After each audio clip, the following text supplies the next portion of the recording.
تفتكر ايه هي اسوأ كارثة ممكن تحصل لواحد لسه متجوز جديد؟ زلزال، فيضان؟ لا لا لا، اسوأ كارثة هي خماسية. يا عم بقول لك خماسية.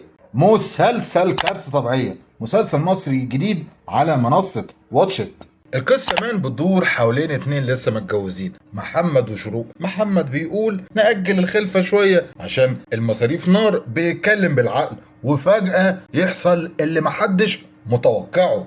شروق بتطلع حامل، وايه، مش في واحد ولا توأم، لا دول 5 توائم يا عم.